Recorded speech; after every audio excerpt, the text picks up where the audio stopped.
Habang abala ang lahat sa masayang salo-salo, isang eksena ang mas lalong nagpabilis ng tibok ng puso ng fans. Tila ba nagkaroon ng sariling mundo sina Eman Bacosa at Jillian Ward sa gitna ng crowd. Sa kuhang kumalat online, makikitang magkatabi ang dalawa, parehong nakangiti at tila may tahimik na usapan habang nagsi-selfie ang dalawa. Hindi man malinaw kung ano ang kanilang pinag-uusapan, kapansin-pansin ang closeness at komportableng aura nila sa isa't isa.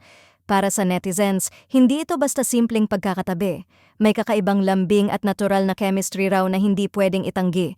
Mas lalong naging usap-usapan ang reaksyon ng mga taong nasa paligid nila, kabilang na ang ina ni Eman na talagang kinilig sa dalawa.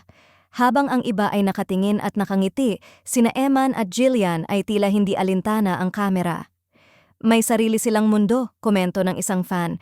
Parang wala silang pake sa paligid basta magkasama sila okay na. Hindi rin nakaligtas sa mata ng netizens ang body language ng dalawa.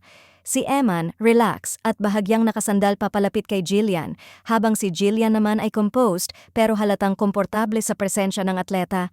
Ayon sa fans, hindi raw napipilit ang ganitong klaseng closeness. Kusang lumalabas kapag may espesyal na koneksyon ang dalawang tao.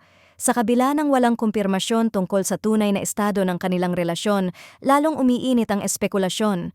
May ilan pang nagsasabi na mas nagiging visible ang sweetness ni Eman kapag kasama si Jillian, mula sa simpleng pag-alalay hanggang sa mga ganitong tahimik pero makahulugang sandali.